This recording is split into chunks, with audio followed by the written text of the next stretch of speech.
அம்பானி வீட்டு மேரேஜ் ஃபங்க்ஷனில் அபிஷேக் பச்சனும் ஐஸ்வர்யா ராயும் தனித்தனியாக வந்து ஃபோட்டோ ஷூட் எடுத்துக்கிட்டாங்க.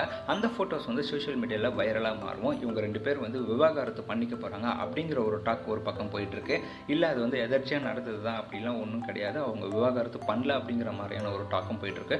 ஸோ இதில் எது உண்மை அப்படிங்கிறத பற்றி தான் இந்த வீடியோவில் நம்ம பார்க்க போகிறோம். வாங்க வீடியோக்குள்ளே போகலாம்.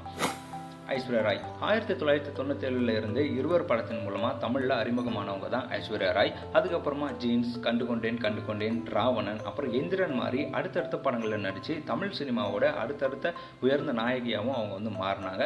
அதுக்கப்புறம் ஒரு கட்டத்துக்கு மேலே ஹிந்தி படங்களில் மட்டுமே வந்து நடிக்க ஆரம்பிச்சிருந்தாங்க. 2007 நடிகர் அபிஷேக் பச்சனை வந்து அவங்க வந்து மேரேஜ் பண்ணிக்கிட்டாங்க.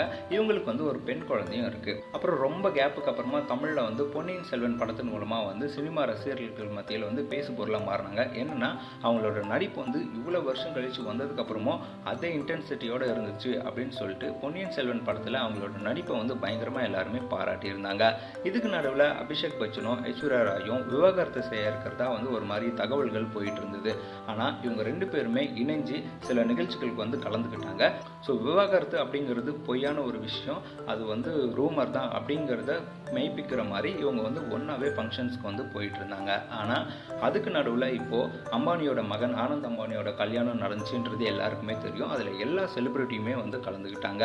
பாலிவுட், டோலிவுட், ஹாலிவுட்ல இருந்து பல பிரபலங்கள் வந்து கலந்துக்கிட்டாங்க. அதில் வந்து அபிஷேக் பச்சன் தன்னோட குடும்பத்தோட வந்து கலந்துக்கிட்டாரு. அதே நேரம் இந்த திருமண நிகழ்வுக்கு வந்த ஐஸ்வர்யா ராய் வந்து தன்னோட மகளோட அபிஷேக் பச்சன் இல்லாமல் போய் புகைப்படம் வந்து எடுத்துக்கிட்டாங்க. ஸோ வந்து அபிஷேக் பச்சன் இல்லாமல் ஐஸ்வர்யா ராய் தன்னோட மகளோட மட்டுமே ஃபோட்டோ எடுத்துக்கிட்டு இருக்காங்க. அதே மாதிரி அந்த பக்கம் பார்த்தோன்னா அபிஷேக் பச்சன் தன்னோட ஃபேமிலியோட மட்டுமே ஃபோட்டோ எடுத்துகிட்டு இருந்திருக்காரு. ஸோ இவங்க வந்து விவாகரத்து பண்ணிக்க போகிறாங்க அப்படிங்கிறது இதன் மூலமாக வந்து உண்மையாகிருக்கு அப்படிங்கிற மாதிரி சில யூடியூப்பில் வந்து வீடியோஸ் எல்லாம் வந்து போட ஆரம்பிச்சிருந்தாங்க. ஆனால் இது வந்து பொய் தான் அப்படிங்கிற மாதிரி இன்னும் சில வீடியோஸும் வந்திருந்தது. என்னென்னா அவங்க 2 பேருமே அபிஷேக் பச்சனும் ஐஸ்வர்யா ராயும் ஒருத்தர் பக்கத்தில் உட்காந்தே வந்து மணமக்களை பார்க்குற மாதிரியான சில வீடியோஸும் வந்திருந்தது. ஸோ இதில் இருந்து என்னென்னா வீடியோஸ் ஹிட் ஆகணும் அப்படிங்கிறதுக்காக வீடியோஸை எடிட் பண்ணி கட் பண்ணி தனித்தனியாக இருக்கிற மாதிரி ஏன் ஃபோட்டோஷாப்லாம் பண்ணி போடுறீங்க அப்படிங்கிற மாதிரி சோஷியல் மீடியாவில் பயங்கரமான டாக்ஸ் வந்து வந்திருக்கு.